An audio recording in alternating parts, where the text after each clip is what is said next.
Miles de millones de personas lo adoran como un dios, pero siempre lo fue. Era un hombre humilde que caminó por Galilea predicando, sanando, debatiendo, provocando. Después muere ejecutado por el imperio y después se le llama el Hijo de Dios. ¿Qué dice la historia? Quizás el concepto de un Jesús divino fue asignado ya después de que él no podía desmentirlo. Veremos qué es lo que dicen los historiadores bíblicos, veremos qué es lo que dice uno de sus más famosos, Bart Ehrman, cómo Jesús se convirtió en Dios. Bueno, mi gente, bienvenidos a este segundo episodio de esta serie histórica religiosa. Les habla su anfitrión Ricardo Lugo, @bibliotequeando en las redes. Muchísimas gracias por seguir apoyando este concepto. Sigan dando 5 estrellas al podcast, compartiéndolos con los amigos, conversando sobre lo que vamos a hablar. Creo que este va a ser un episodio donde vamos a tener que discutir muchas cosas con amigos, familiares. Espero que les vaya bien esas conversaciones, mejor de lo que me ha ido a mí. Nuevamente, el punto no es ofender, es que todos podamos aprender sobre esto. Ninguno de los autores que he elegido para esta serie son autores que buscan atacar o menospreciar a las religiones, simplemente están buscando la verdad a través de su propio análisis. Así que si quieren más de este tipo de contenido, pueden suscribirse al Patreon, al Club de Lectura, seguir apoyando suscribiéndose al blog y al canal de YouTube. Así que en este episodio vamos a descubrir lo que fueron los inicios de quizás la ideología más importante del mundo, para mí lo es al menos, el cristianismo, por los argumentos que en parte discutimos en el episodio anterior. Va a ser 80% el contenido de este libro, cómo Jesús se convirtió en Dios. El otro 20% va a venir de otros libros del mismo autor. Pero en este libro específicamente, él busca responder quién era en verdad Jesús, en qué creía él, qué pensaban sus seguidores cuando lo estaban apoyando, qué pensaban sus seguidores cuando lo vieron en la cruz. ¿Lo veían como un Dios? Si sí, eso siempre fue así. Si no, ¿por qué no fue así? Y si acaso Jesús se proclamó a sí mismo como un Dios, por eso el título, cómo Jesús se convirtió en Dios, en un análisis evolutivo de su percepción. Tendremos respuestas y con ellos veremos el cristianismo de una manera que creo pocas veces hemos visto. Ahora, ¿quién es el autor? Creo que es muy importante para temas como esto dar contexto a la persona de Bart Ehrman. Es un historiador académico estadounidense especializado en el Nuevo Testamento, en la historia del cristianismo primitivo. Quizás es la voz más respetada en cuanto a este tema. Él enseña sobre todo esto como profesor en la Universidad de Carolina del Norte, en Chapel Hill. Ha escrito 36 libros sobre cómo han evolucionado los textos bíblicos y sobre quién fue, históricamente, Jesús. Él es agnóstico, pero no empezó siéndolo. Ni siquiera era escéptico sobre la fe cristiana, lo opuesto. Él creció en un hogar cristiano evangélico de un estado conservador en Kansas, Estados Unidos.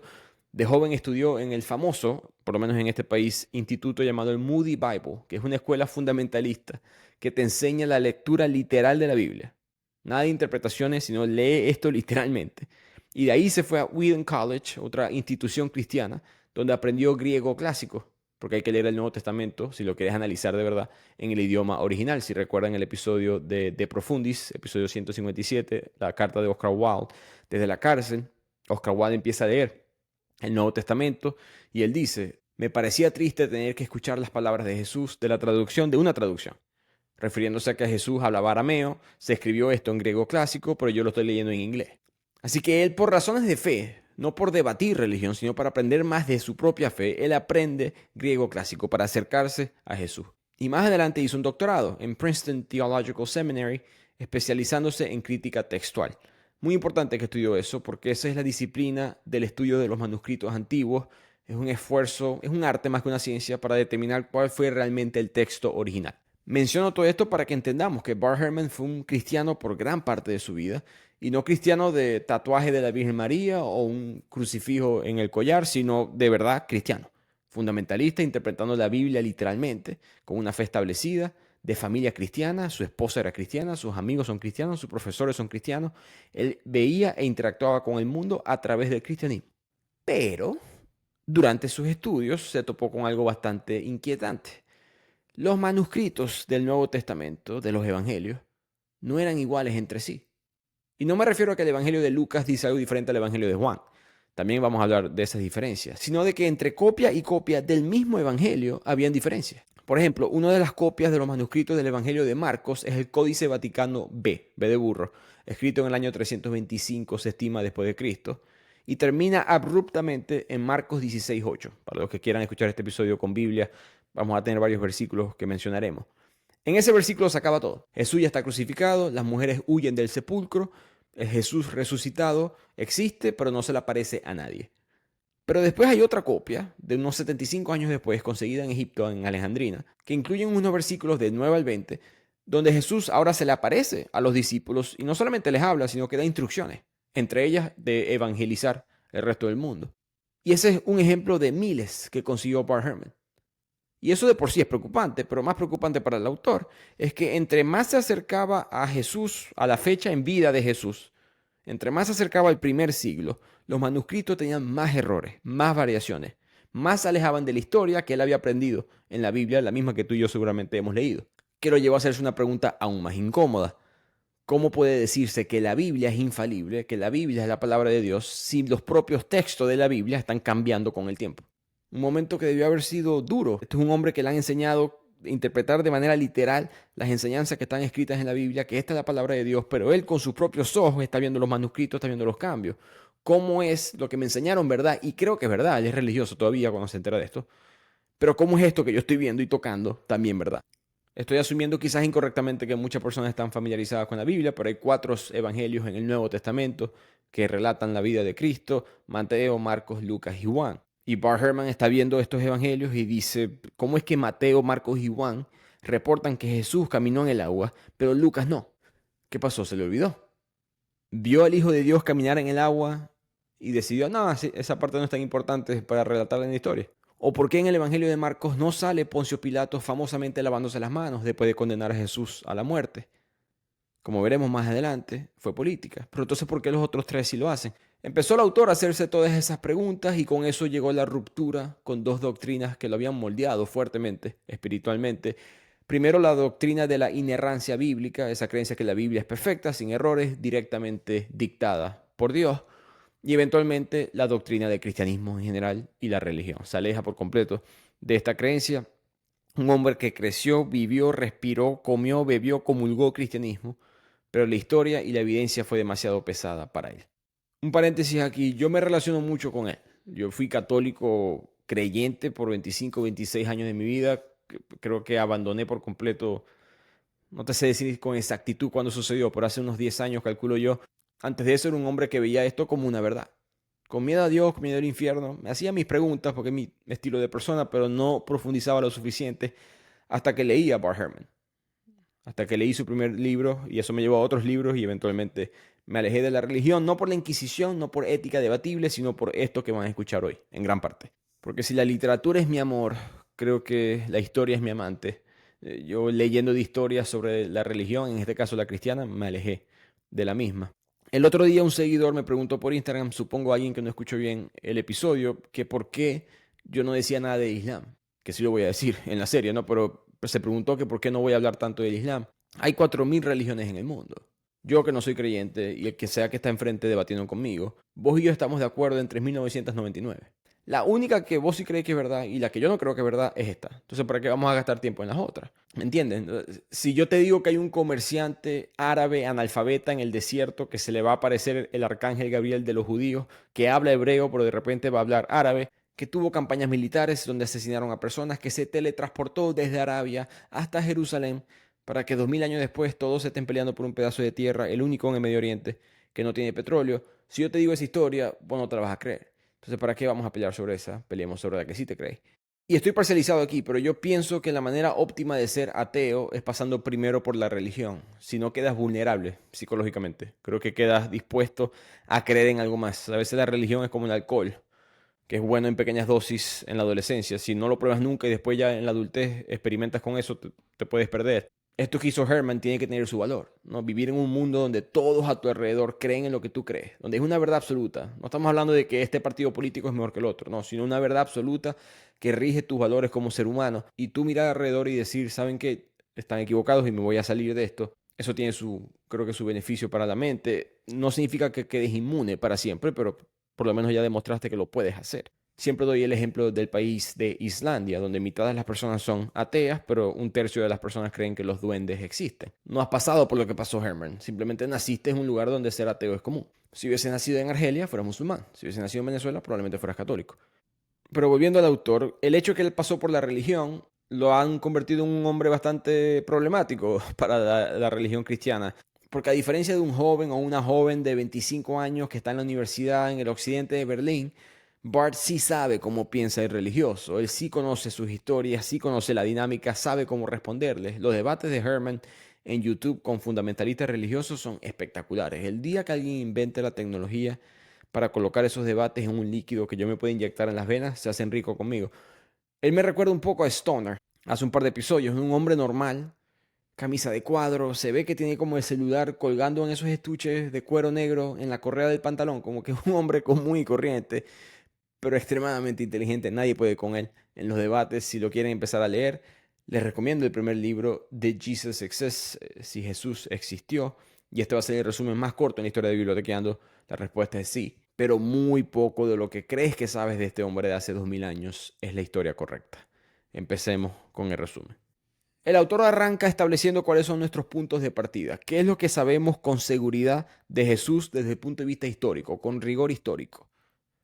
Bueno, sabemos que fue un predicador judío de clase baja, que nació y fue criado en una zona rural de Galilea, probablemente en Nazaret. Fue una aldea pequeña y poco significativa en su tiempo.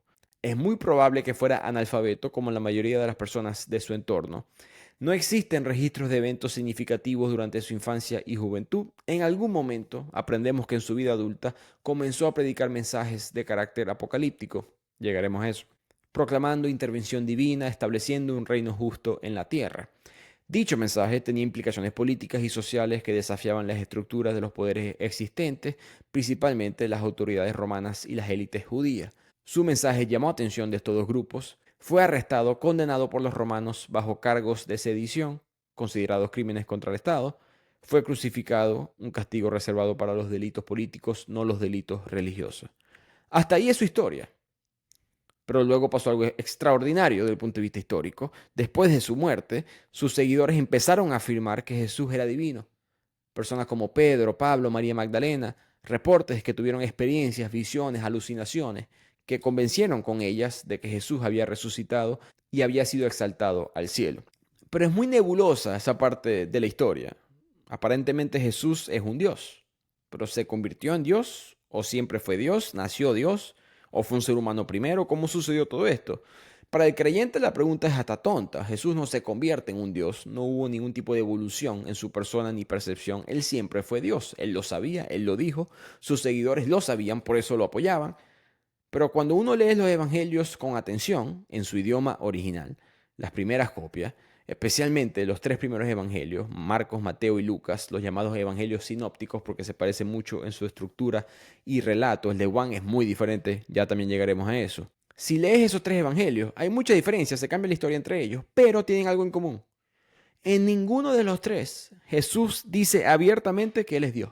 Sí habla con autoridad, sí hace milagros, sí desafía a las autoridades, pero no hay declaraciones claras de que yo soy un Dios. Eso cambia en el Evangelio de Juan. Ahí sí lo escuchamos decir frases como antes de que Abraham fuera yo soy, o yo y el Padre somos uno.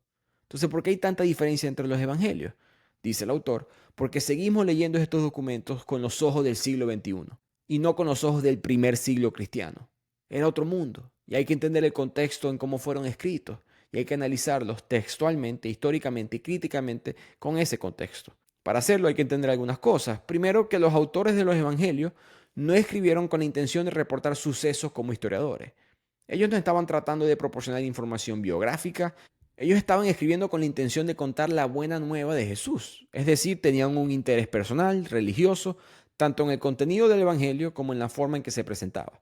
Ellos querían predicar a Jesús en sus pequeñas comunidades cristianas, sectas muy pequeñas en este punto en la historia. Cada una de esas sectas, cada una de esas comunidades, pequeñas iglesias, tenían su propia perspectiva, con sus propios debates teológicos. Los autores están escribiendo para responder a muchas de esas preguntas que ellos están debatiendo.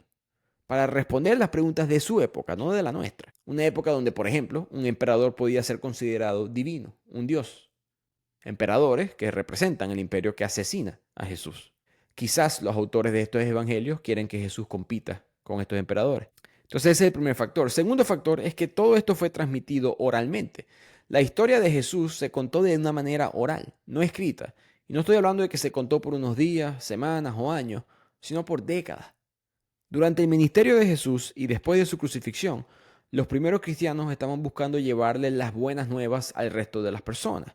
relatando sus historias, sus enseñanzas, los milagros, los enfrentamientos con los líderes judíos, su arresto, su juicio, la tumba vacía, la resurrección. Pero nadie las colocó por escrito, que sepamos al menos. Simplemente fueron relatadas oralmente, porque esta es la época en la cual vivimos, la tradición oral, oralmente en distintos lugares del mundo y en varios idiomas. Y los antropólogos han estudiado culturas como esta, las culturas orales, y ellos han demostrado que solamente nosotros, tú y yo, personas de las culturas literarias, nos preocupamos por la réplica exacta de los hechos tal como realmente fueron. Si recuerdan el episodio 108 de Ted Chiang, La verdad del hecho, la verdad del sentimiento, espectacular esa historia, habla sobre esto. El punto es que la oralidad tenía como prioridad el mensaje. Si llegabas a un nuevo contexto social, el cristiano, no por ser cristiano, sino por ser parte de la tradición oral, él va a cambiar la historia acorde a ese contexto social, va a buscar nuevas maneras de relatar la historia, el mismo mensaje pero con otra historia, que significa que las culturas orales, abiertamente, no veían ningún tipo de problema con modificar los relatos a medida que se contaban, a medida que se recontaban. Y no hay evidencia alguna de ningún estudio en la historia que una sola cultura oral haya podido mantener la uniformidad de un relato mientras pasaba de boca en boca. Creo que nada de eso nos sorprende, sinceramente, pero es importante entender que esas historias orales se exageran, se embellecen, se inventan episodios impresionantes y estos relatos de Cristo pues vivieron en la oralidad exclusivamente por 3 décadas y media, que nos lleva al tercer factor, los evangelios como fuente histórica. La mayoría de la gente piensa que los evangelios, que son la historia de la vida de Jesús, del ministerio de Jesús, las principales fuentes de información sobre su vida, fueron uno, escritos por testigos oculares, personas que presenciaron el ministerio de Jesús, que lo escucharon predicar. Dos, que fueron escritos de manera contemporánea, al mismo tiempo. Y tercero, que fueron escritos pues por Marcos, Mateo, Lucas y Juan. Todo eso es falso. El Evangelio de Marcos se escribió primero, fue el primer evangelio escrito, aproximadamente en el año 65-70 después de Cristo, o sea, 35 años después de la muerte de Jesús. Después vino Mateo y Lucas, 15-20 años después de Marcos, en el año 80-85 después de Cristo, ya 50 años después de la crucifixión, y Juan es el último evangelio, en el año 90-95 después de Cristo. Estamos hablando ya finales del primer siglo cristiano, 60-65 años después de la crucifixión. Así que ese es el orden. Marcos vino primero, Mateo vino segundo, Lucas vino tercero, Juan vino de último. Ahora sí podemos ver que después de décadas de tradición oral, un autor escuchó esas historias en su comunidad cristiana y decidió escribir su versión. El primero en hacer esto fue Marcos. Años más tarde, otro autor en otra ciudad quizás leyó el Evangelio de Marcos, pero también tenía relatos distintos que había escuchado en su propia comunidad cristiana. Los agregó, los mezcló. Ese fue Mateo. Mateo se estima 80-90% de su evangelio viene del evangelio de Marcos, y después vino Lucas y después vino Juan. Ya eso es problemático desde el punto de vista histórico en sí, cómo verificamos todas estas historias, pero es que ni siquiera fueron ellos quienes escribieron esto. No fueron Marcos, Mateo, Lucas y Juan. No fueron discípulos ni seguidores de Jesús, no pueden serlo. Todos estos evangelios fueron escritos en griego clásico. Ninguno de los seguidores de Jesús, de los testigos oculares, de los que presenciaron su ministerio, hablaban griego. Eran clase baja, eran pescadores, hablantes de arameo, sin educación formal. Y no lo dice Bart Ehrman ni los otros historiadores solamente. El propio Nuevo Testamento dice eso. Adicionalmente, ninguno de los evangelios tiene firma. No hay ningún manuscrito, ningún documento que diga el evangelio de Mateo, aquí está mi firma, aquí está mi título, aquí está la fecha. Nada de eso. Ni siquiera en ninguna parte del evangelio los autores se proclaman discípulos de Jesús.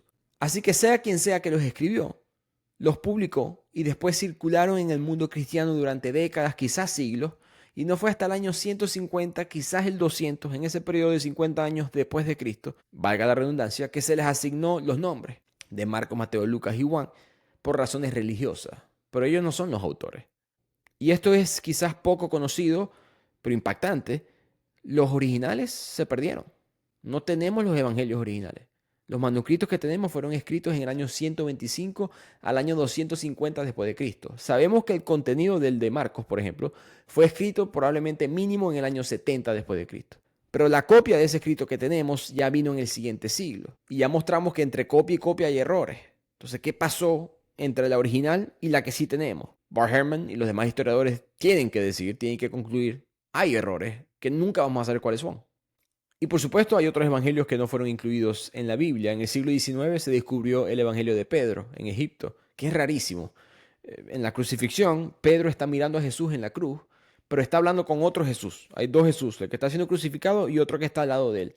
Y unos ángeles bajan y preguntan, ¿has predicado a los que duermen? Y la cruz responde que sí. No Jesús en la cruz, la madera, dice que sí. Suena algo que no tiene sentido, pero va a tenerlo, y ya van a ver por qué más adelante en el episodio, nuevamente el contexto de la época. Y también están los evangelios de los discípulos Santiago, Tomás, Felipe, que fueron descubiertos en el siglo XX. El punto de todo esto es que tenemos versiones inconsistentes de una historia que circuló oralmente por décadas, que fueron escritas, pero no tenemos los originales, que no sabemos quién los escribió y que fueron escritas en un mundo muy diferente al nuestro. Entre las diferencias que hay entre ese mundo y el nuestro es el concepto de ser un Dios, de ser un ser divino. Hoy en día vemos lo divino y lo humano como dos mundos separados, dos mundos distintos. Pero no era así en esa época. Vos y yo sabemos la historia. Antes de su nacimiento, su madre recibió un mensaje celestial anunciando que su hijo sería divino. Su nacimiento estuvo marcado por señales en los cielos. En su adultez emprendió una vida de predicación. Enseñaba a sus seguidores que se despreocuparan por lo material, que se enfocaran en lo espiritual, en lo eterno.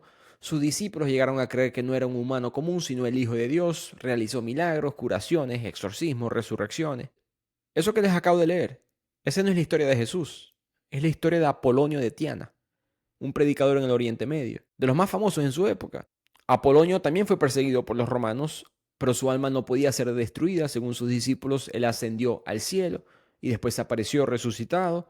Todo esto sucede al mismo tiempo de Jesús, es contemporáneo con él. Sus seguidores escribieron sobre él.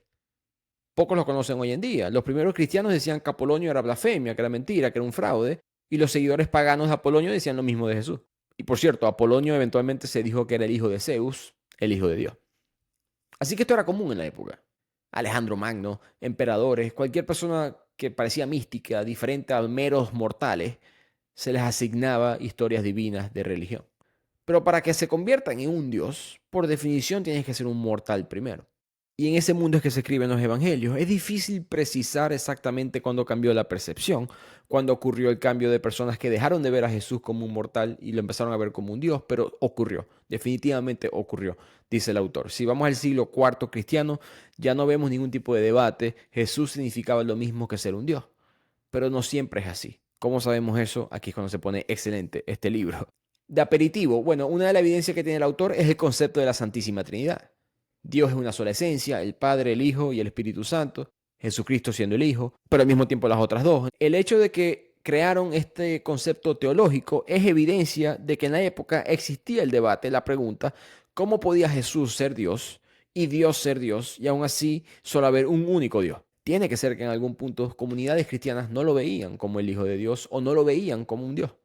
Aquí es cuando hay que volver a los manuscritos, hay que volver a analizar los evangelios. Si piensan que lo de la fecha fue un dato curioso, el orden de los evangelios que fueron escritos en distintos momentos, no es un dato curioso en lo absoluto, es extremadamente importante, porque como dijimos, en cada manuscrito las historias cambian, en parte porque no eran profesionales. Los primeros traductores de las comunidades cristianas tienen más errores que los del siglo siguiente, y ellos tienen menos errores que los del siglo III, siglo IV, mucho menos que los medievales, ¿no? Estos monjes profesionales que están traduciendo o copiando los manuscritos. Recuerden, aquí no hay fotocopiadora, no hay escaneadora, nada de eso.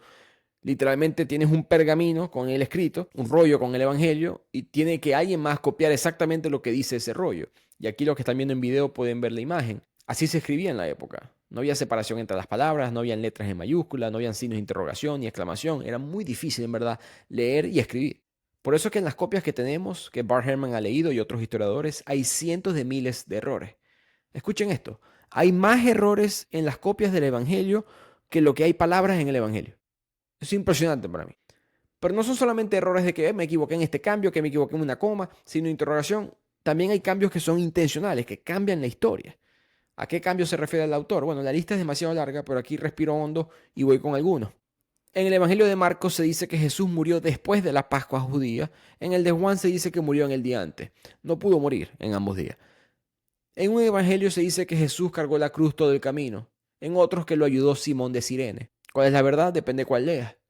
Jesús caminó en el agua, depende cuál leas. Los dos ladrones se burlaron de él en la crucifixión, o solamente uno solo, depende de cuál leas. ¿Quién vio la tumba donde estaba enterrado el cuerpo de Jesús vacía 3 días después? ¿María Magdalena sola o ella con otras mujeres? Depende cuál evangelio leas. ¿Qué vieron ellas en la tumba? ¿Un ángel, un hombre, 2 hombres? Depende cuál evangelio leas. ¿Qué se les dijo a las mujeres que le dijeran a los discípulos? ¿Que se fueran a Galilea o que se fueran a Jerusalén a ver a Jesús resucitado? Depende de cuál evangelio. Las mujeres, cuando vieron la tumba, ¿le dijeron a alguien más o se quedaron calladas? Depende de cuál evangelio leas. ¿Cómo todas estas historias son tan diferentes?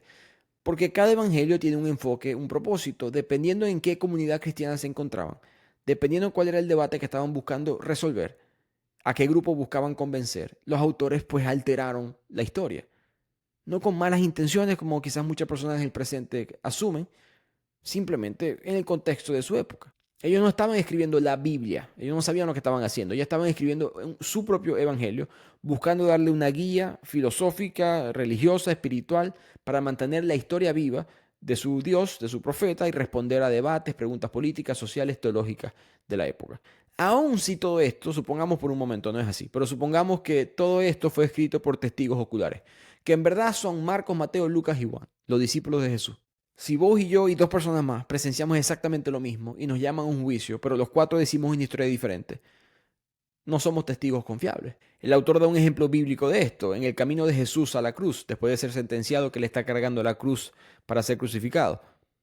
En el Evangelio de Marcos, Jesús no dice nada en el camino. Los dos ladrones se burlan de él, la gente lo escupen, lo insultan, pero ni una sola palabra de la boca de Jesús hasta que mira al cielo cuando ya está clavado en la cruz y en sus últimas él dice, Dios, ¿por qué me has abandonado? Y muere. Ese es el fin de la historia de la crucifixión en el Evangelio de Marcos.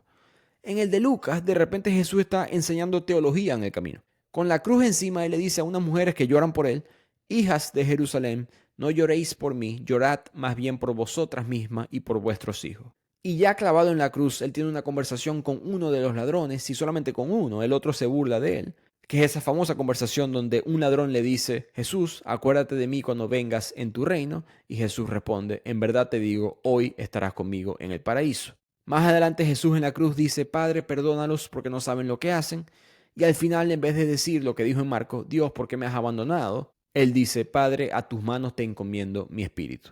Y podemos más o menos adivinar qué es lo que está pasando, ¿no? En Lucas él está fuerte, activo, conversando, sereno, poderoso ante la tortura, seguro de lo que va a pasar, de que habrá un paraíso. Claramente en la comunidad de Lucas ya Jesús está siendo debatido como un Dios. En la de Marcos él está sufriendo, sorprendido por el abandono. Es mucho más humano. Y recuerden que en los manuscritos más antiguos de Marcos Jesús no aparece resucitado ni siquiera. Y recuerden, Marcos es el primer evangelio. Lucas es el tercero y Juan es el último, y en Juan es peor aún. En Juan Jesús carga la cruz solo, en los otros tres evangelios lo ayudan. Aquí no, aquí Jesús no necesita ayuda. Y sus últimas palabras en la cruz son, todo está cumplido. En Juan 19, versículo 30, y muere por decisión propia. No se ve un Jesús totalmente en control de su arresto, de su juicio y de su muerte. Y lo que pasa, dice el autor, en el 2025, y lo que ha pasado por siglos y milenios, es que todos nosotros leemos los evangelios. Y si nos preguntan, danos la historia de Jesús en sus últimas 24 horas, todos te vamos a crear nuestro propio evangelio, porque lo que vamos a hacer es combinar las cuatro fuentes. Decimos que lo ayudó Simón de Cirene a cargar la cruz, decimos que dijo que todo está cumplido, que sí sale en Juan pero no salen los otros tres, decimos que le dio la entrada al cielo a uno de estos ladrones, que no sale en el de Marcos. Mezclamos todo esto y sacamos el evangelio según Ricardo Lugo, y al final de cuentas mi evangelio no está de acuerdo con ninguno de los evangelios. Y con eso tenemos que aclarar cómo es que sabemos el orden de estos evangelios, porque importa, como pueden ver importa, porque vamos a ver la progresión también de Jesús. Yo juraba que era un análisis tecnológico. Yo juraba que, claro, saben las fechas de estos documentos en mi ignorancia por análisis de carbono, de pergamino, de la tinta, pero en verdad no es así. Esos exámenes son muy peligrosos, pueden destruir estos documentos que por supuesto tienen un valor, bueno, ni siquiera, no tienen valor, eso no tiene precio, no tiene demasiado valor histórico, cultural. A los historiadores, a la iglesia, no les da miedo por supuesto y con razón hacer esos análisis. La tinta, el pergamino se puede destruir, al final de cuentas te va a dar un rango quizás demasiado amplio, no va a ser tan preciso. Lo que han hecho los historiadores es hacer un análisis de crítica textual. Para demostrar cómo funciona, el autor les muestra algo a sus estudiantes que me parece comiquísimo, pero muy valioso, y los invito a que hagan lo mismo con sus familias o amigos si quieren comprobarle o argumentar lo mismo que estamos argumentando en este episodio. Pero Bart Ehrman entra a su salón de clases y empieza a caminar de manera errante, levanta los brazos, hace muecas, actúa de manera muy extraña por unos pocos segundos y después para. Y le dice a sus estudiantes, que están extremadamente confundidos en este punto, que escriban un párrafo describiendo lo que él acababa de hacer. Y nunca, en las décadas que él tiene haciendo esto, nunca, dos alumnos nunca han escrito exactamente lo mismo.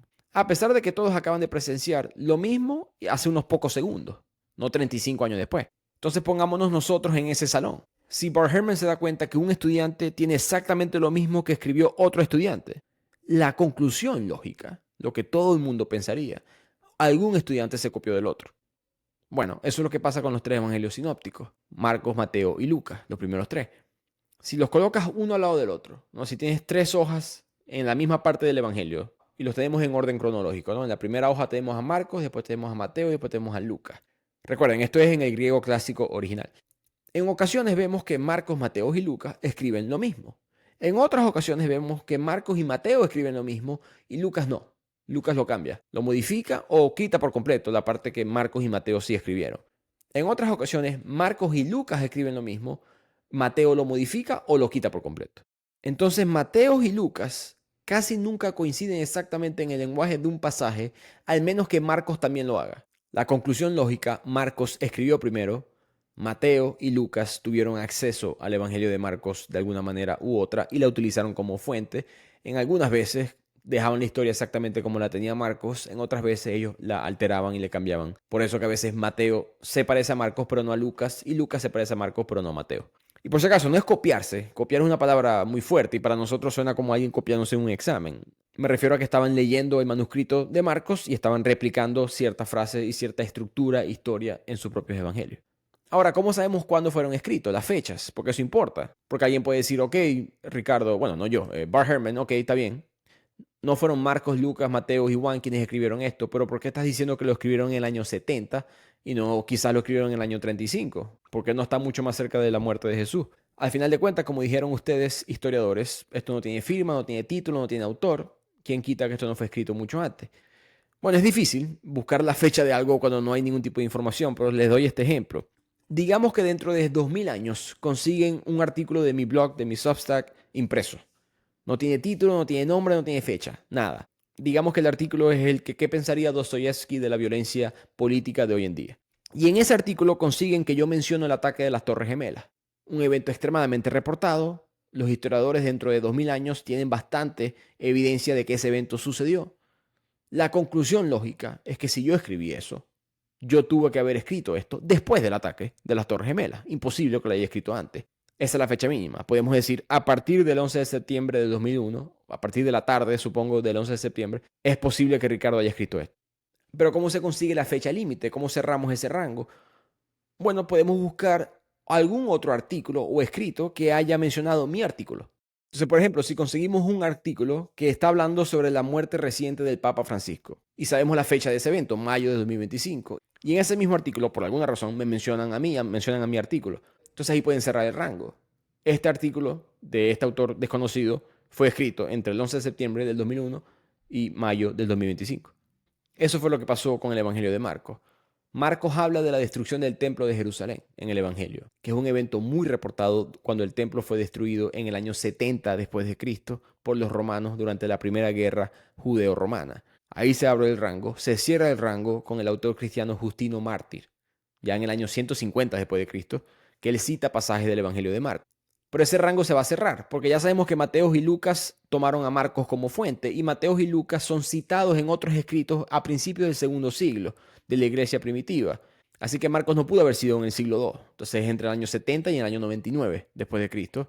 Hay análisis de circulación, lo que tardaba usualmente que un escrito en esa época llegara a ser tan común para ser citado por otra persona. Y poco a poco, entre análisis, se dieron cuenta de que probablemente el Evangelio de Marcos fue escrito en el año 70, 75 quizás después de Cristo. Algo similar se hizo con Lucas, Mateo y con Juan. Y desde el punto de vista más religioso, para este episodio, hay muchas cosas del cristianismo que no aparecen en Marcos, pero sí en Mateo y Lucas. Cosas importantes, el Padre Nuestro, las bienaventuranzas, las historias del nacimiento de Jesús, nada de eso sale en Marcos. ¿No? La Virgen María, los Reyes Magos, los 40 días en el desierto, las tentaciones del diablo, nada. Eso no sale en Marcos en lo absoluto. ¿Por qué él omitiría algo tan importante? Es mucho más razonable pensar que Mateo y Lucas añadieron esos contenidos, ya sea por medio de una fuente adicional, o ellos estaban desarrollando la creencia, improvisando un poco en el trayecto cristiano.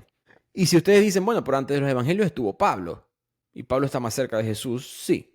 Me refiero cerca en cuanto a fecha, tampoco lo conoció.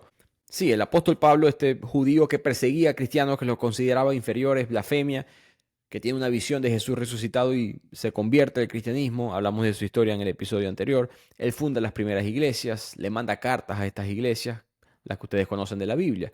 La carta a los romanos, corintios, galatas, filipenses. Y dichas cartas fueron escritas antes de los evangelios. En verdad son los primeros documentos. Pero aún así vienen 20 años después de la muerte de Jesús, entre los años 48 y 65 después de Cristo. Pero parece mentira, Pablo no ayuda mucho. Bart Ehrman en sus clases, él le dice a sus estudiantes: mañana me van a traer una lista de todas las cosas que escribió Pablo sobre Jesús en todas esas cartas. Lean todas esas cartas y díganme todo lo que él mencionó sobre Jesús. Y Bart Ehrman dice: todo cabe como una hoja de este tamaño, una ficha, una hojita de 2x2. Entonces Pablo habla mucho de la muerte y la resurrección desde el punto de vista teológico, de lo que significa ser cristiano. Pero no habla de la vida de Jesús, y más impactante aún, Pablo nunca dice que Jesús se proclamó a sí mismo Dios. Son otras personas que están haciendo esto. Entonces, ¿qué es lo que Jesús decía? Si él no se proclamó como un Dios, ¿qué es lo que él proclamó? ¿Cómo consiguió tantos seguidores? ¿Y por qué lo que sea que él dijo, lo que sea que le estaba enseñando, llevó a tantas personas a verlo como un Dios? Lo que dice Bart Ehrman es que Jesús era un judío apocalíptico. El significado de eso te va a alterar por completo el Nuevo Testamento. ¿Quiénes eran los judíos apocalípticos? Ellos creían que el tiempo estaba dividido en dos fases: la era presente, dominada por las fuerzas del mal, y la era que va a venir, la era del bien, donde Dios va a gobernar, donde el bien va a poder dominar al mal. Hablamos también sobre eso en el episodio anterior, como el cristianismo toma ese concepto de la flecha moral de la historia, de que todos nos apuntamos hacia un bien inminente y que es imposible que no venga, y el marxismo también tomó bastante de eso. Pero los judíos apocalípticos de la época del primer siglo veían el mundo y decían: el mal claramente está ganando. El mal ha vencido al bien. En las escrituras judías, Dios le hizo dos promesas a David. En Samuel, él prometió que sería un padre para el hijo de David, Salomón, y en ese sentido el rey iba a ser considerado el hijo de Dios. Pero la otra promesa, que es muy significativa y muy relevante para los judíos apocalípticos, es que tu casa, tu reino serán firmes para siempre delante de mí. Tu trono será establecido para siempre. En otras palabras, siempre va a haber un descendiente de David en el trono de los judíos. Sin embargo, esto no sucedió. En el año 586 a.C., la potencia política de la época Babilonia destruyó el reino de Judá, junto con su capital, con Jerusalén y el famoso templo construido por Salomón. Destituyó por completo al rey davídico de su trono, y los judíos miraban alrededor y decían: no puede ser, ¿cómo esto pudo haber sucedido? Dios mismo dijo que lo iba a proteger. Él no puede estar equivocado. Le buscaron la vuelta teológica al asunto y determinaron: el mundo tuvo que haber sido tomado por las fuerzas del mal. Es la única explicación. En los cielos nuestro Dios ha sido derrotado, pero pronto va a retomar el poder. Y recuerden, Cristo, la palabra, no es el apellido, como tuve que pelear con alguien en Instagram hace poco.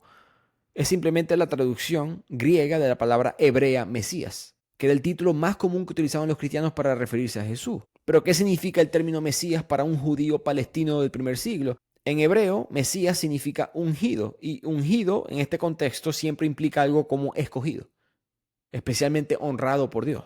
El término no es utilizado para alguien divino, es utilizado para un ser humano escogido por Dios, pero un ser humano. Entonces ellos leían sus escrituras, el libro de Daniel, por ejemplo, de los judíos, que es como una versión hebrea del Apocalipsis. Les leo una frase: se ve al Hijo del Hombre que viene en las nubes del cielo. El libro de Enoch, que dice que al final de los tiempos, cuando todos los muertos resuciten, será Él el escogido, quien se sentará en el trono de Dios. Desde este trono de gloria juzgará todas las obras de los santos en el cielo, sopesando en la balanza sus actos.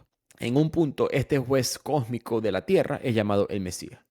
Entonces, en la corrupción de maldad que ellos veían en el mundo, pronto iba a llegar un Mesías, un futuro liberador, que vendría con una venganza divina contra los enemigos de Dios, contra la fuerza del mal, y recompensaría con los que habían sido fieles. Esa persona iba a ser un descendiente de David, restablecería ese reino, haría de Israel una vez más un estado independiente, glorioso, envidiado por las demás naciones. Ese futuro Mesías sería como su ilustre antepasado, un guerrero y hábil político. Lo que dice Ehrman es que Jesús era parte de este grupo. La evidencia: leamos el Evangelio de Marcos, capítulo 9, versículo 1. Jesús dice: en verdad les digo que algunos de los que están aquí no probarán la muerte antes de ver que el reino de Dios ha llegado con poder. Más adelante, en el capítulo 13, versículo 30, en verdad les digo que esta generación no pasará antes de que todas estas cosas sucedan. Jesús está hablando del fin apocalíptico. Hoy en día se interpreta el reino de Dios como una especie de metáfora del mundo espiritual, la llegada de nosotros al cielo. El apocalíptico no veía el reino de Dios de esa manera, lo veía como algo que iba a suceder y pronto. Sigamos con Marcos capítulo 13, versículo 24. El sol se oscurecerá, la luna no dará su resplandor, las estrellas caerán del cielo y las potencias de los cielos serán sacudidas. Entonces verán al Hijo del Hombre viniendo en las nubes con gran poder y gloria, y enviará a sus ángeles y reunirá a sus escogidos de los cuatro vientos, desde el extremo de la tierra hasta el extremo del cielo. En Lucas capítulo 21, versículo 34. Tengan cuidado, no sea que vuestro corazón se cargue con glotonería, embriaguez y preocupaciones de esta vida, y aquel día venga sobre vosotros de repente como una trampa, porque vendrá sobre todos los habitantes de la tierra. Estad siempre alerta, orando para que tengáis fuerza para escapar de todo lo que ha de suceder y podáis estar en pie delante del Hijo del Hombre. Esto es claramente Jesús anunciando este fin apocalíptico que existía y está muy comprobado que existió en esta época. Por supuesto, estos son solamente algunos de los versos, hay muchos más. Él predice un evento catastrófico, un juicio divino inminente de las luchas del bien contra las luchas del mal. Nuevamente, todo esto es interpretado como una metáfora de otra interpretación de lo que es el reino de Dios, el Hijo del Hombre, todos estos conceptos han cambiado. Pero en el momento no era así. Y parte del problema también dice el autor es que entre más se alejan de la fecha de la vida de Jesús, estas copias de estos manuscritos, más cambian esa historia, más modifican los lenguajes en los versículos que son más apocalípticos. Y eventualmente si llegas a copias mucho más avanzadas, se quitan por completo. ¿Por qué harían eso? Porque se equivocó. No llegó el fin del mundo, no llegó ninguna batalla entre el bien y el mal. Y su segunda venida, después de que Jesús resucita, él ascienda al cielo, él iba a volver. Sus seguidores no piensan que eso puede pasar 2000 años después. Están pensando que eso va a pasar pronto. Eso es ya, eso es ahorita. Pronto va a volver Jesús otra vez porque estamos siguiéndolo a él como profeta, predicador de este juicio apocalíptico. Después de que contaron la historia tantas veces de esa manera y no sucede, tuvieron que cambiarla. Y esto es muy impactante. Sé que varias veces escucharon en esos versículos la frase el Hijo del Hombre, que va a traer juicio sobre la tierra. En verdad, en ninguno de estos escritos Jesús se refiere a sí mismo como el Hijo del Hombre. Creo que los criados en el cristianismo o que tenemos mucha influencia cristiana en nosotros, naturalmente asumimos que Jesús se está refiriendo a él mismo. Pero leamos el Evangelio de Marcos 8:38. Quien se avergüence de mí y de mis palabras en esta generación adúltera y pecadora, de ese también se avergonzará el Hijo del Hombre, cuando venga en la gloria de su Padre con los santos ángeles. Jesús no está hablando del mismo, es alguien más. Jesús es un predicador profetizando este final, esta gran batalla. Estén con él, apóyenlo a él, que él está del lado correcto de esta batalla. ¿Quién es este Hijo del Hombre? Nadie sabe, no sabemos, pero Jesús no dijo que fue él. Otra frase, y esto es un dato curioso, a mí me gustaba mucho cuando esto pasaba en los libros de Bart Ehrman, cuando él analizaba textualmente y decía, esto por el contexto histórico tiene que ser algo que dijo Jesús. En Mateo y en Lucas, Jesús está hablando con sus 12 discípulos y él dice, la era venidera, cuando el Hijo del Hombre esté sentado en su trono de gloria, ustedes también se sentarán en 12 tronos para juzgar a las 12 tribus de Israel.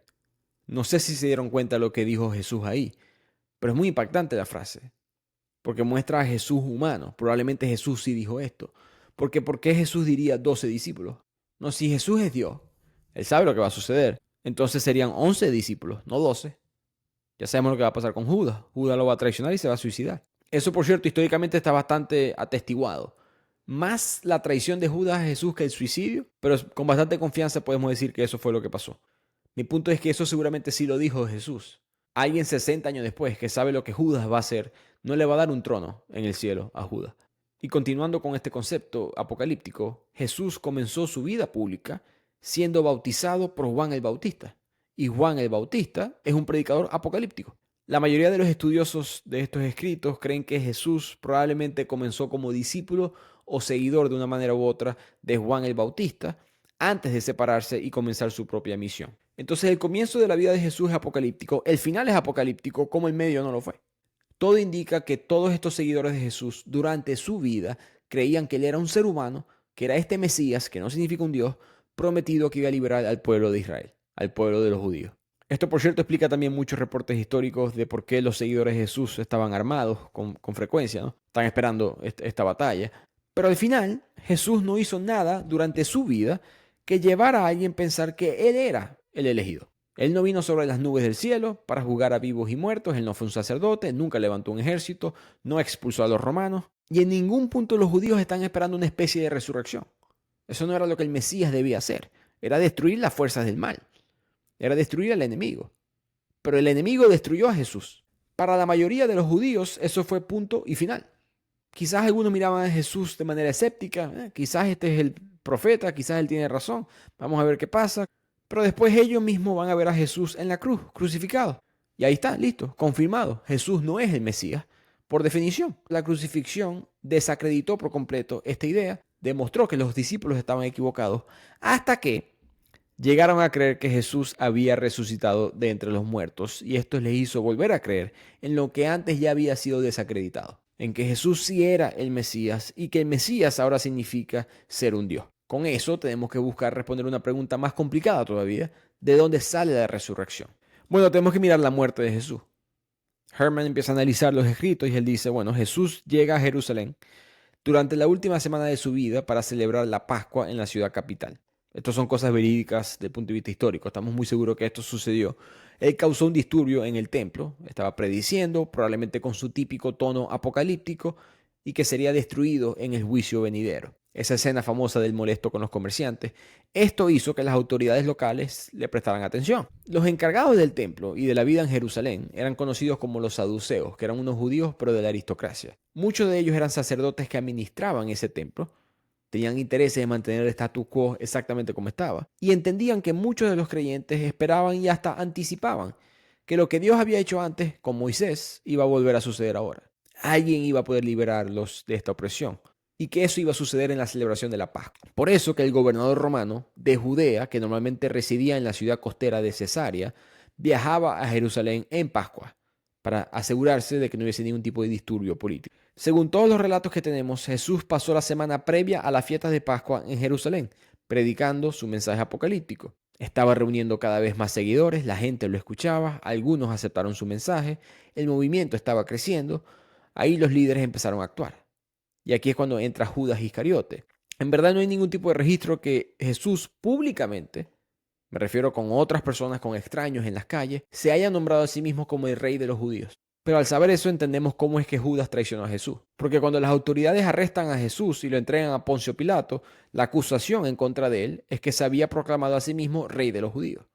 Pero si Jesús nunca se proclamó a sí mismo en frente de personas como rey de los judíos, ¿cómo los romanos saben esto? Bueno, porque Judas era uno de los discípulos cercanos, a quienes Jesús reveló su visión del futuro. Poncio Pilato escucha esta acusación de Jesús proclamándose rey de los judíos, ya que los romanos son los únicos que pueden designar a alguien como rey. Pilatos hizo lo que los gobernantes normalmente hacían en esos casos: ordenó su ejecución. Los soldados lo maltrataron, se burlaron de él, lo azotaron y luego lo llevaron a ser crucificado. Evidentemente, esa misma mañana se decidieron dos casos similares. Según nuestros relatos más antiguos, según los historiadores y los cálculos de Bart Ehrman, Jesús muere en unas 6 horas.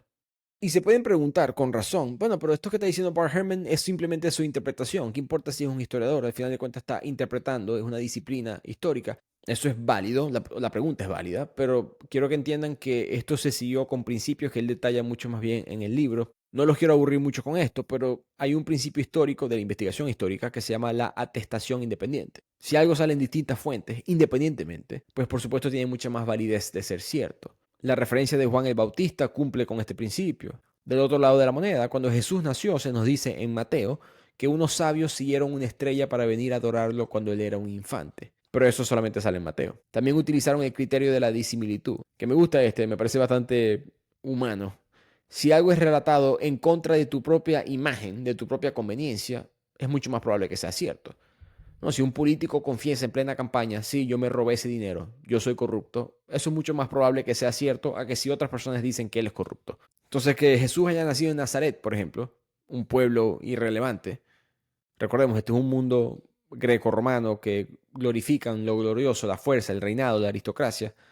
Esta pequeña aldea que nadie había escuchado de ella, ¿para qué van a decir eso? Tiene que ser que en el momento demasiada gente ya sabía que él venía de Nazaret. Era algo que no valía la pena cambiar. Otro ejemplo, la idea de que Jesús fue bautizado por Juan Bautista. Eso fue incómodo para muchos cristianos en la época, porque el que era bautizado, pues se le perdonaban sus pecados. Que Jesús tenga pecados para cristianos que ya lo están viendo como un Dios es un problema. Pero dos, en el cristianismo más primitivo, la persona que realiza el bautismo era espiritualmente superior a la persona que estaba siendo bautizada. Eso por supuesto era un problema. El hecho de que esa historia salga en la Biblia significa que probablemente es verdad.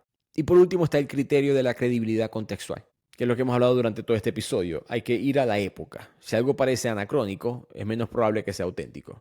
Hay eventos en los evangelios posteriores, me refiero a copias posteriores de estos manuscritos, de los primeros manuscritos del evangelio, que se hacen preguntas teológicas que no encajan para nada con lo que se está discutiendo en la época, sino que encajan con lo que se estaba discutiendo en la época que fueron escritos.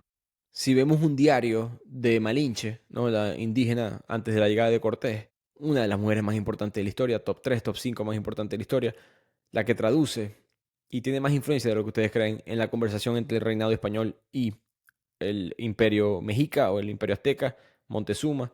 Si conseguimos un diario del principio del siglo XVI donde ella está analizando lo que está sucediendo desde el punto de vista neocolonial imperialista occidental, ok, eso probablemente no fue escrito por ella, fue escrito por alguien ahorita. Entonces eso pasa mucho, sino que tú y yo no sabemos la diferencia entre las teologías cristianas o historia cristiana del siglo IV versus el siglo II o el primer siglo, pero estos hombres como Bart Ehrman sí saben y se han dado cuenta que hay cosas que no encajan en la historia. Conclusión, Jesús fue un judío apocalíptico. Todo lo que está en la Biblia tienen que leerlo con excelente. Quizás de lo más impactante y chocante de la investigación de este autor y de muchos otros como él. Continuamos con el tema de la resurrección. Como dice José Saramago en Las intermitencias de la muerte, como dice el personaje clérigo, un hombre importante en la iglesia en esta novela, que él dice, sin la resurrección no hay iglesia. Es la realidad, es lo que estamos aprendiendo aquí, ¿no? Lo que cambia, lo que crea el cristianismo es la resurrección.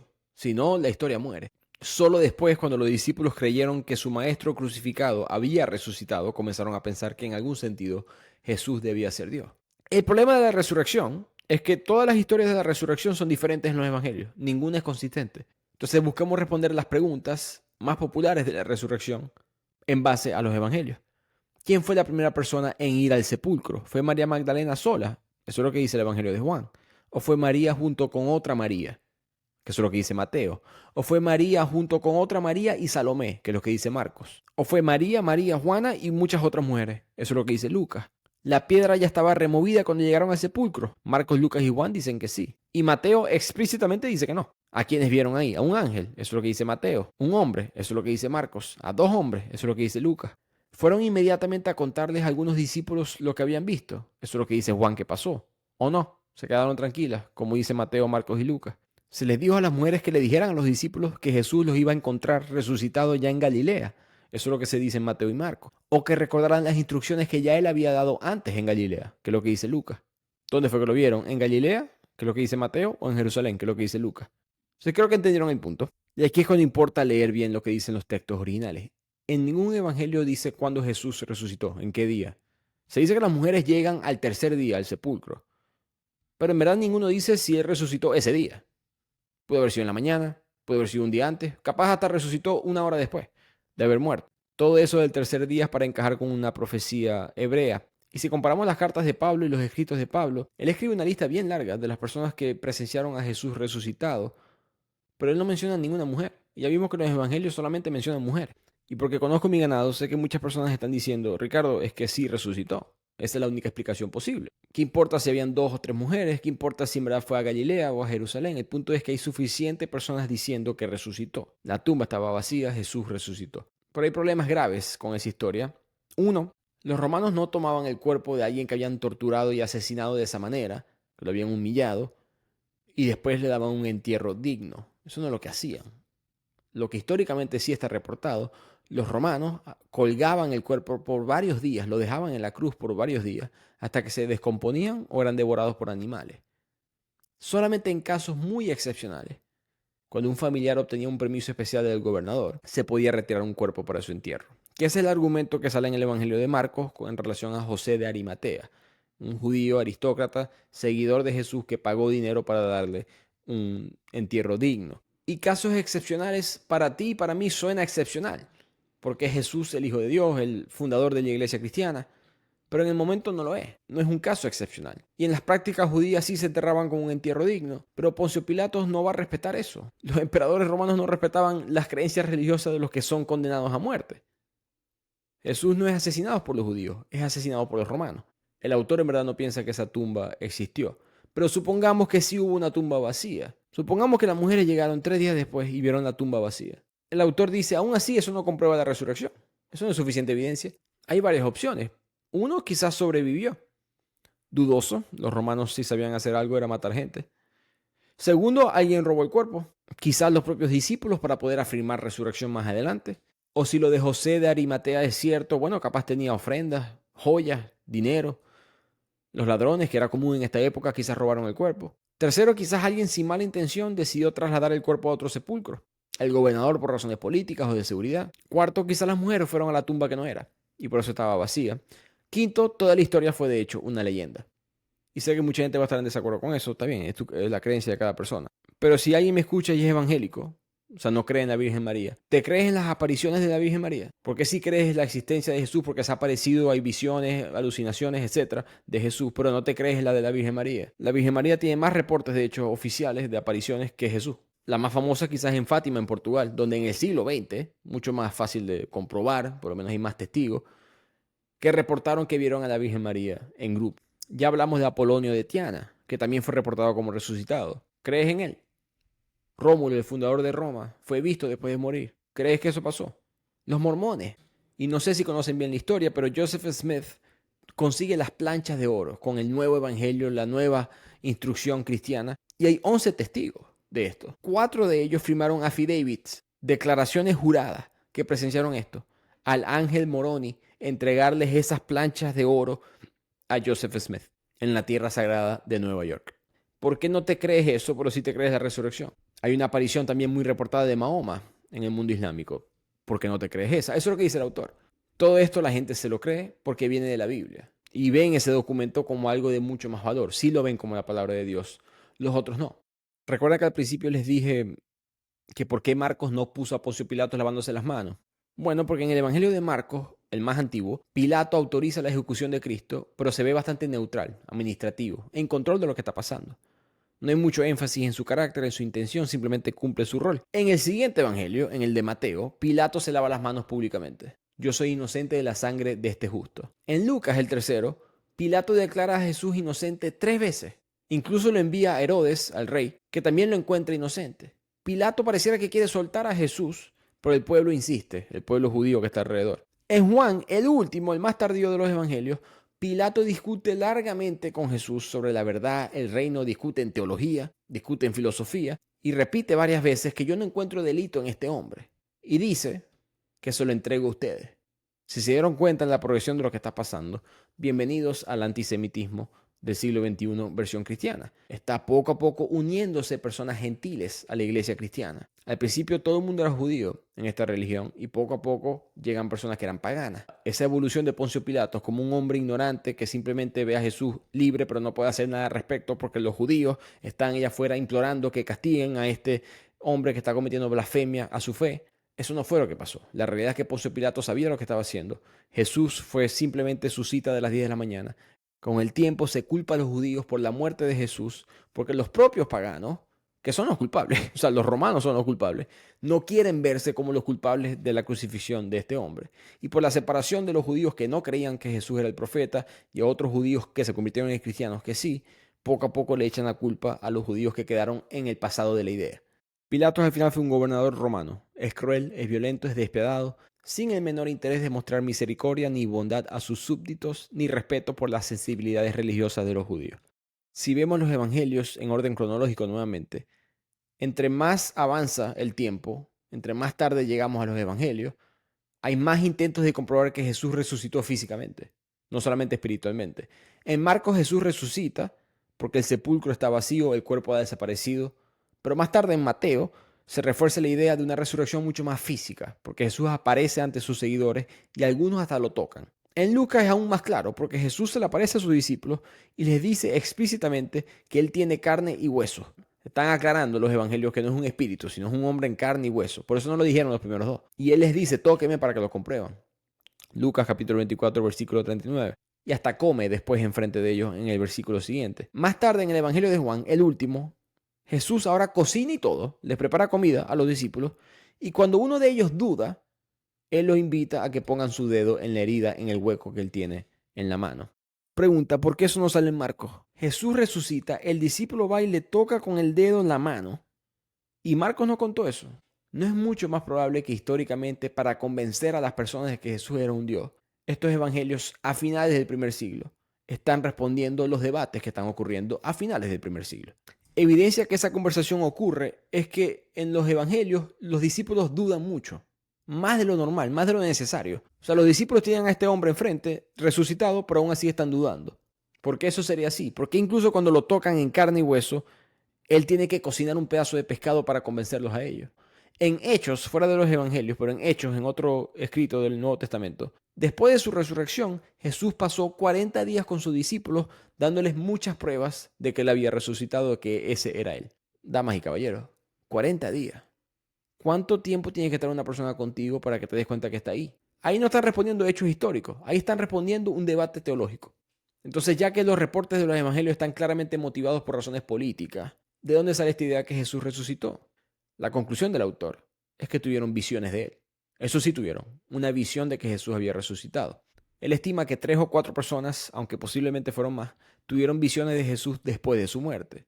Uno de ellos casi con certeza fue Pedro. Sus visiones aparecen en muchas fuentes, la de Pablo también. María Magdalena en verdad solamente es mencionada en el Nuevo Testamento una sola vez durante su ministerio público, pero siempre aparece con Jesús resucitado en la cueva, en la tumba, en el sepulcro. ¿Por qué? Una explicación sería que ella tuvo esa visión de Jesús después de la muerte. María Magdalena no dudó, ni Pedro dudó, ni Pablo dudaron, pero otros sí lo hicieron.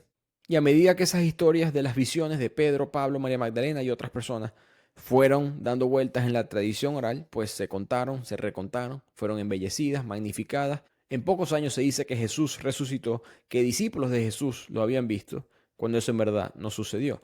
Si vamos a la psicología humana, y esto sale en el libro de Herman, él muestra un estudio de alucinaciones que incluyó a 18.572 personas. 13%, bastante alto ese número, experimentó al menos una alucinación vívida, una visión de una persona. Y casi siempre asumen y creen firmemente que fueron reales. Y aquí estamos hablando de visiones de personas que ya fallecieron, personas que murieron, familiares, seres queridos. Y las visiones más comunes son cuando la persona que presencia, que experimenta esta visión, siente culpa sobre algún aspecto de esa relación con el fallecido.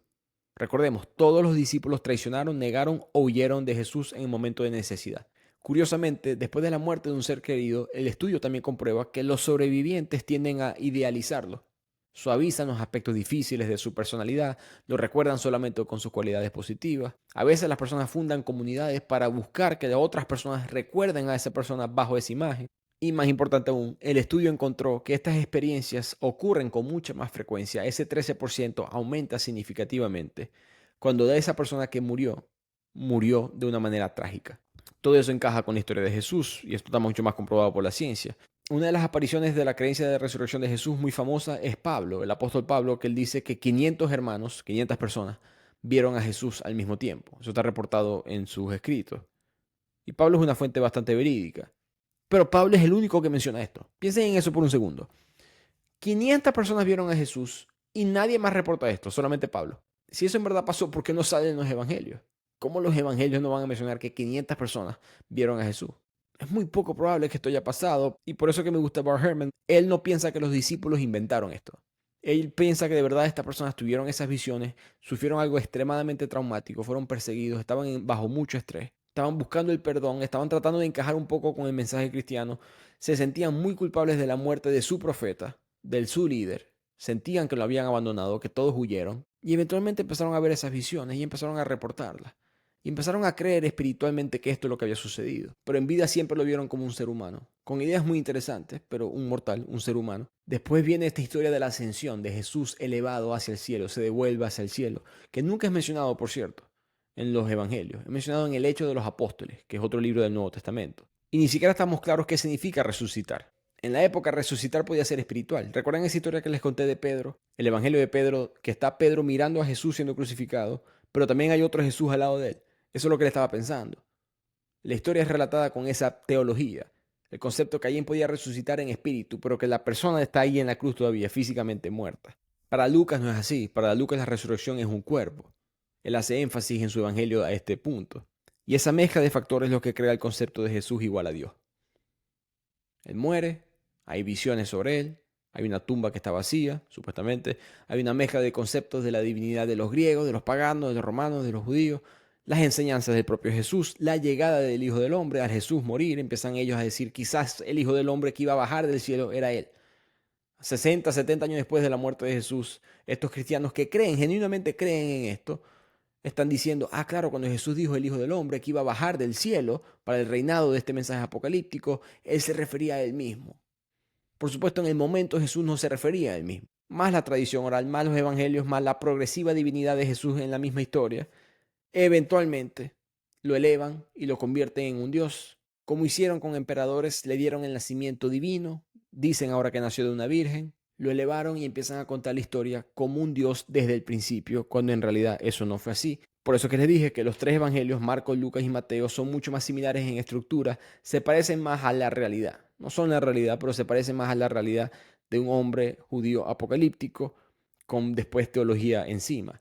El evangelio de Juan, que es 60, 65 años después de la crucifixión, casi al final del primer siglo, en Juan 14, versículo 6, yo soy el camino, la verdad y la vida. Nadie viene al Padre sino por mí. Esas son una de las citas más famosas para afirmar la divinidad de Jesús. No, yo soy el camino, yo soy la verdad. Pero si Jesús nunca dijo eso. Juan capítulo 8, versículo 58. En verdad les digo, antes de que Abraham existiera, yo soy. Y si Jesús nunca dijo eso. Juan capítulo 10, versículo 30. Yo y el Padre somos uno. Y si Jesús nunca dijo eso. Juan capítulo 14, versículo 9. El que me ha visto al Padre. Y si Jesús nunca dijo eso. Desde el punto de vista histórico, Paul Herman nos dice, ninguna de estas afirmaciones pueden atribuirse al Jesús histórico. No cumplen con ninguno de los criterios históricos que mencionamos, no están atestiguados en múltiples fuentes, solo aparecen en Juan, el evangelio más tardío, más teológicamente elaborado, ciertamente no pasa el criterio de disimilitud, todo encaja, todo es conveniente. Como dice el autor, no importa que haga milagros, así los milagros salgan en los otros tres evangelios.